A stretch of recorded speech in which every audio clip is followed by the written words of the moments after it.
Good evening, students. Subject is accounting for managers. Fourth unit topic है inventory valuation. Inventory valuation. Still हम continue कर रहे हैं cost accounting. Cost accounting के अंदर इन्वेंट्री वैल्यूएशन आता है. ठीक है. इन्वेंट्री का मतलब क्या होता है? स्टॉक. सिंपल सी बात है ना. कभी कभी इसको लॉजिस्टिक भी बोलते हैं. ठीक है. इन्वेंट्री का मतलब होता है स्टॉक है, लॉजिस्टिक. अब हमने देखा कॉस्टिंग में सबसे इंपॉर्टेंट पार्ट क्या होता है कॉस्ट अकाउंटिंग में? खर्चों का मूल्यांकन या आंकलन करना. ठीक है. वैल्यूएशन करना कि हमारे एक्सपेंसेस कितने होंगे. तो हमने जहां से क्लास स्टार्ट की थी कॉस्ट अकाउंटिंग की, उसमें हमने क्या देखा था कि हमको एक बार हमारे खर्चे पता चल जाए तो हम उस हिसाब से अपना सेलिंग प्राइस को डिसाइड कर सकते हैं. ठीक है. अब सबसे इंपॉर्टेंट पार्ट प्रोडक्शन में क्या होता है? प्रोडक्शन में सबसे ज्यादा खर्चा किस चीज पर होता है? तो इसका आंसर है प्रोडक्शन में सबसे ज्यादा खर्चा होता है बेटा स्टॉक पे, या हम कह सकते हैं मटेरियल पे. ठीक है. सैलरी पे भी उतना खर्चा नहीं होता, बिजली पे भी उतना खर्चा नहीं होता, और सबसे ज्यादा खर्चा जो होता है हमारा वो होता है मटेरियल या रॉ मटेरियल परचेज करने में, है ना. क्योंकि जितना मटेरियल आप परचेज करोगे, जितना आप प्रोडक्ट को जितनी यूनिट्स बनाओगे, उतने रेवेन्यू और उतने सेल्स होने के चांसेस आपके पास बढ़ जाएंगे. अब मटेरियल की अगर हम बात करें या स्टॉक की बात करें, तो मटेरियल को कंट्रोल करना सबसे महत्वपूर्ण होता है. महत्वपूर्ण क्यों होता है? क्योंकि मान लो हमने मटेरियल ओवर परचेज कर लिया है तो भी हम दिक्कत में आएंगे, हमारी कैपिटल ब्लॉक हो जाएगी, रोजमर्रा के खर्चे वर्किंग कैपिटल पे असर आएगा. और हमने अगर लो इन्वेंट्री रखी है तो क्या होगा? लो इन्वेंट्री रखने से हमारा प्रोडक्शन जो है वो गड़बड़ा जाएगा. तो हमें क्या करना है? मटेरियल के ऊपर कंट्रोल रखना है.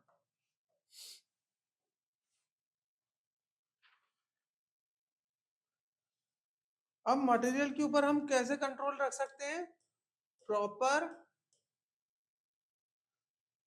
Proper division of material, so that proper division of material, proper division of material. Division of material क्या कहता है? डिवीजन ऑफ मटेरियल का मतलब होता है कि कौन सा हमारा मटेरियल हमने अभी खरीदा है, उस ओपनिंग स्टॉक कितना है, क्लोजिंग स्टॉक कितना है, पिछला बचा हुआ माल कितना है, और कितना हमारा नया आया है स्टॉक के अंदर. सो डिवीजन करना जरूरी होता है. मान लो अगर पुराना माल हमारा इकट्ठा होता जा रहा है और हम नए माल से प्रोडक्शन करते चले जा रहे हैं, तो ये पुराना माल जो है एक्सपायर्ड हो जाएगा. तो प्रॉपर मटेरियल मैनेजमेंट में प्रॉपर डिवीजन ऑफ मटेरियल अहम भूमिका निभाता है. To ensure that every material purchase is of proper equality and price. Equality and price. Equality and price मतलब हम जो मटेरियल खरीद रहे हैं वो रॉ मटेरियल जो हमारा है वो इक्वल क्वालिटी का होना चाहिए, एक ही गुणवत्ता होना चाहिए, और उसकी प्राइसिंग भी सेम होना चाहिए. To avoid theft and avoid theft मतलब हमको चोरी से बचाना चाहिए उसको. ठीक है. एंड अदर डैमेजेस जैसे चूहे या और कोई उसको डैमेज ना करें. ठीक है.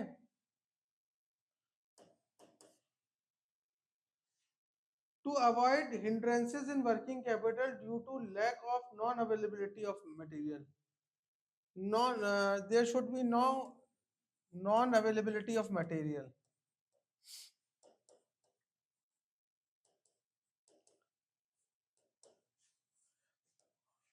है ना. वर्किंग कैपिटल हमारी ऐसी होना चाहिए कि हमेशा हमारे पास मटेरियल की अवेलेबिलिटी होना चाहिए. अगर मटेरियल की अवेलेबिलिटी हमारे पास नहीं है तो क्या होगा? There will be a serious problem. अब एलिमेंट्स क्या क्या होते हैं मटेरियल कंट्रोल में? Elements in material control material control का मतलब ये है सीधा सा कि ये भी नहीं है कि हम थ्रू आउट बस मटेरियल खरीदते चले जाएं, हम उनसे प्रोडक्शन करें, ये भी जरूरी है। ठीक है, to estimate purchase use etcetera of material and to prepare a budget. Element क्या है? मटेरियल बजट बनना चाहिए, वैसे तो प्रोडक्शन बजट बनता है, ठीक है, मटेरियल का एक बजट होना चाहिए, उस बजट के अंतर्गत ही हमको एस्टिमेटेड मटेरियल को खरीदना है और उसको साथ साथ प्रोडक्शन में फिनिश गुड के अंदर उसको चेंज करना है। All activities related to material such as purchase, received, storage should be done according to the orders of trustworthy official और अथॉरिटी। ठीक है, ट्रस्टवर्दीनेस, ट्रस्टवर्दीनेस मतलब क्या होता है? ट्रस्ट होना चाहिए। हमारा जो परचेज ऑफिसर है वो रियलिटी में सही स्टॉक का आकलन करके, मटेरियल का आकलन करके वो क्या करेगा?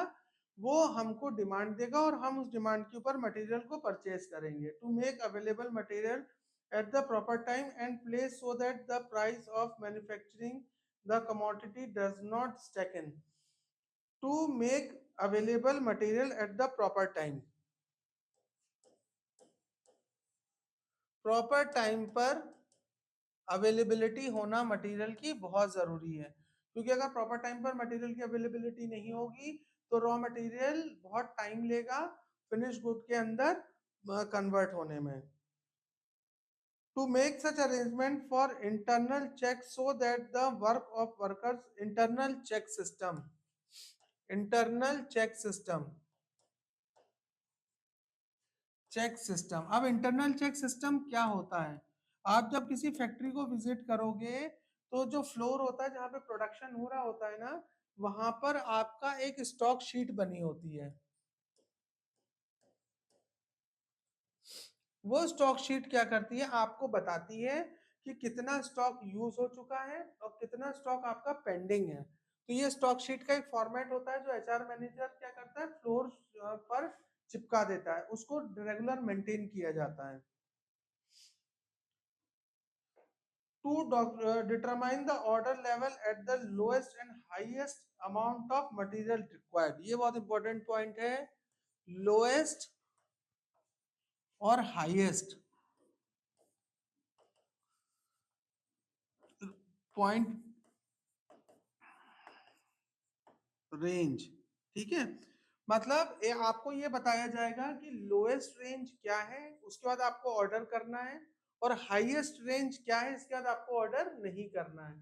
तो यहाँ पर मटेरियल में स्टॉक शीट में मेंटेन रहेगा कि लोएस्ट पॉइंट क्या है और हाईएस्ट पॉइंट क्या है। ठीक है, इससे कम नहीं और इससे ज्यादा नहीं। क्लियर हो गया यहाँ पे सबको? कोई डाउट हो तो बता दीजिएगा। Material budget, trust worthiness, proper time. ठीक है,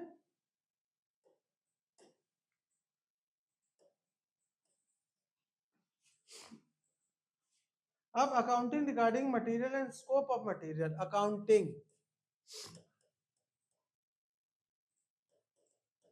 regarding material,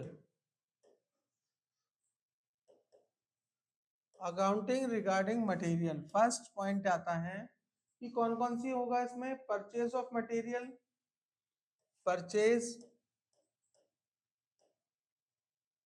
purchase of material. ठीक है, क्या हमने परचेज किया, कितना हमने परचेज किया, कितने यूनिट पर प्राइस के हिसाब से परचेज किया, और उसकी टोटल कॉस्टिंग हमारे पास कितनी आ रही है। Receipt of material, receipt of material practically ये वाउचर्स होते हैं। ठीक है, ये एंट्री गेट पे भी मिलता है और एक जहाँ पे प्रोडक्शन हो रहा होता है वहां दोनों को वेरीफाई किया जाता है। Storage of material, storage of material, material कहाँ स्टोर हो रहा है, कितना स्टोर हो रहा है, किस रूप में स्टोर हो रहा है।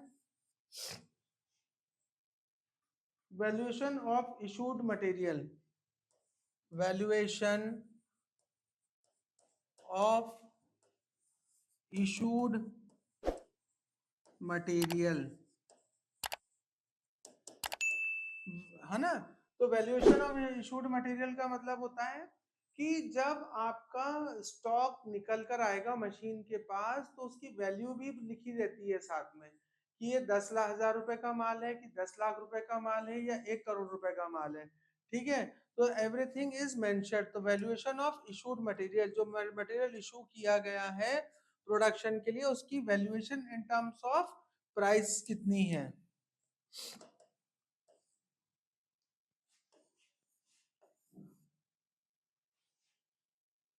Valuation, inspection of material in hand, inspection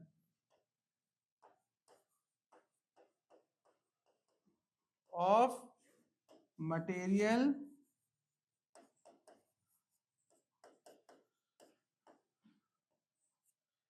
inspection of material in hand.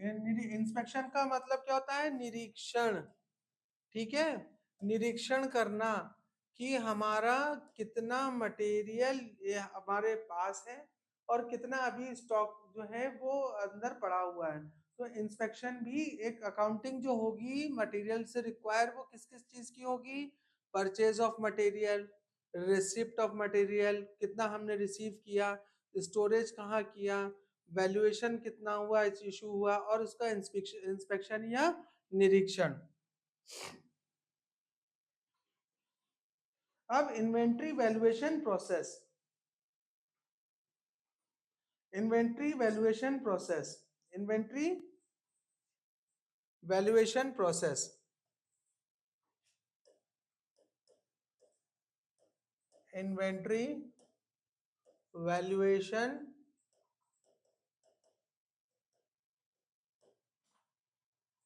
Process, inventory valuation process, ठीक है। इन्वेंट्री वैल्यूएशन प्रोसेस का मतलब क्या है। इन्वेंट्री वैल्यूएशन का मतलब है स्कंद की गतिविधियों का मूल्यांकन। स्कंद कहते हैं हिंदी में स्टॉक को, ठीक है।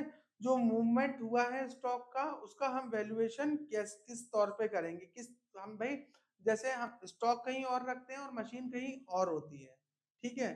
तो उस जगह से मशीन तक पहुंचने के लिए स्टॉक जो मूवमेंट करता है उसका हमको मूल्यांकन या वैल्यूएशन करना है। तो इसका मूल्यांकन हम कैसे करेंगे, वैल्यूएशन ऑफ रिसिप्ट से।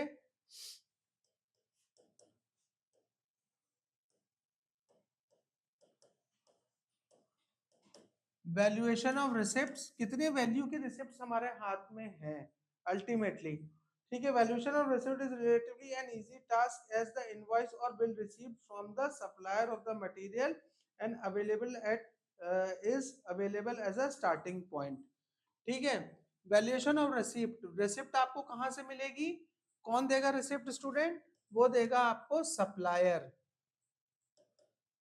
प्राइमरी रिसिप्ट उसी के पास होती है कि उसने कितने अमाउंट का रॉ मटेरियल सप्लाई करा है, ठीक है। Valuation of issues, valuation of issues. अब आपको पता चल गया कि इतने अमाउंट की रिसिप्ट है। अब उनको इशू जो है, अब आप क्या करोगे, स्टॉक को वैल्यू करोगे कि वाकई में स्टॉक जो हमारे पास रसीद आई है उस रसीद से उस स्टॉक को आप वैल्यू करोगे, ठीक है। Issue, this is a more complex process, the valuation of receipts. It is because the reason that the material may be issued out of the various lots which might have been purchased at various prices, ठीक है। अब issue का मतलब ये होता है कि मान लीजिए मेरे पास सामान पड़ा हुआ है, माल पड़ा हुआ है 2023 से 24-25, तो यहाँ पर जो रॉ मटेरियल खरीदा है वो उसकी प्राइस अलग होगी, 2023 में, 24 में अलग होगी और 25 में अलग होगी, है ना।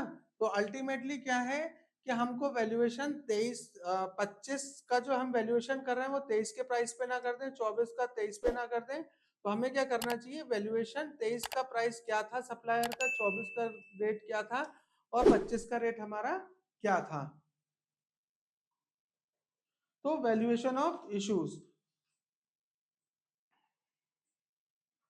अब आता है वैल्यूएशन, हम की टेक्निक बहुत इंपॉर्टेंट है, ये बरकतुल्लाह यूनिवर्सिटी में पूछा भी जाता है कि किस किस प्राइस के ऊपर एक्चुअल कौन कौन सी टेक्निक से हम स्टॉक का वैल्यूएशन करते हैं। बहुत इंपॉर्टेंट क्वेश्चन है ये। एक्चुअल कॉस्ट, फर्स्ट आता है actual cost. In this method, the valuation of issued material is done on the basis of actual purchase cost. ठीक है, एक्चुअल परचेज कॉस्ट के ऊपर हम वैल्यूएशन करते हैं। जैसे मैंने आपको अकाउंटेंसी में भी बताया था, क्या होता है कि नॉर्मली हम अकाउंटेंसी में जिस प्राइस पर परचेज करते हैं उससे हायर पे उसको शो करते हैं। ठीक है, मान लीजिए कपड़े बनाने का धागा मैंने 10 रुपए मीटर लिया है, पर उसको मैं शो करूंगा 30 रुपीज पे। क्यों शो करूंगा? महंगाई, बहुत सारे खर्चे, टैक्सेस, गवर्नमेंट पॉलिसीज, ये सारी चीजें चेंज होती रहती है। जैसे अभी आपने हाल में देखा होगा कि टैरिफ जो है वो 50% से घटाकर कितने कर दिए गए हैं, 18%। तो अकाउंटेंसी में डिफरेंस आएगा। तो एक्चुअल कॉस्ट मेथड क्या बोलता है कि कॉस्टिंग आपकी हमेशा रियल परचेजिंग प्राइस के ऊपर होना चाहिए। सेकंड आता है first in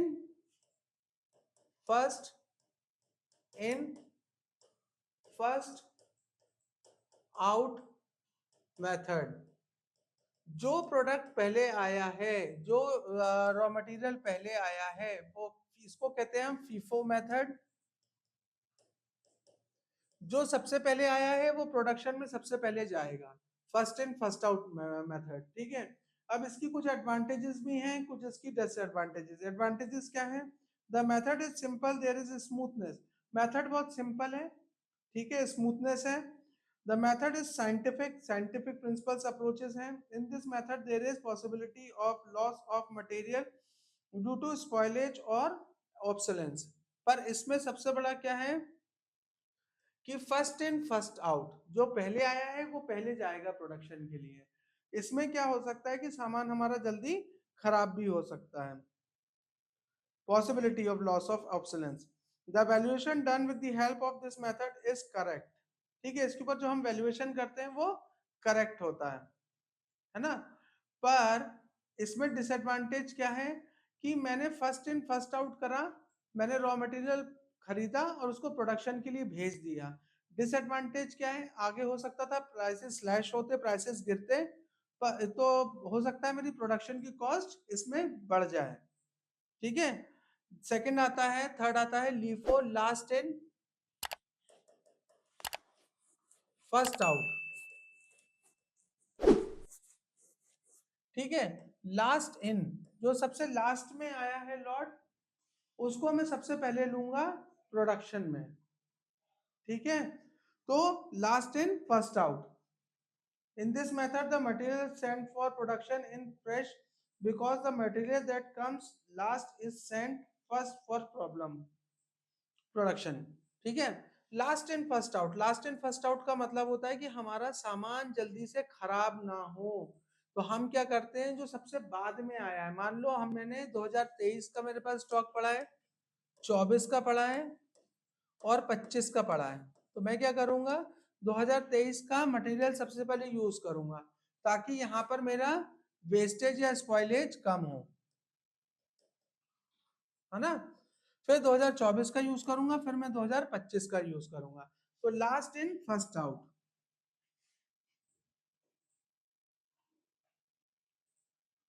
high in first out method, HIFO, high in first out. High in first out का मटेरियल मतलब होता है कि जिसकी कॉस्ट ज्यादा है रॉ मटेरियल की, उसको मैं सबसे पहले यूज करूंगा ताकि मेरा डैमेज जो है इन टर्म्स ऑफ प्राइसेस या कॉस्टिंग मुझे लॉस कम हो। Minimum in first out, मीफो,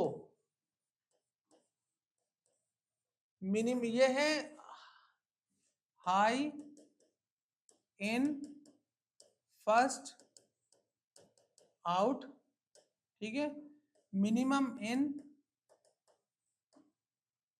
first out. अब इसमें मैं देखूंगा 2023, 2024, 2025, इसमें से इस वाले मेथड को अगर मैं देखूं तो उस मटेरियल को मैं सबसे पहले यूज करना चाहूंगा जिसकी कॉस्टिंग इन 3 वर्षों में रॉ मटेरियल की सबसे ज्यादा थी।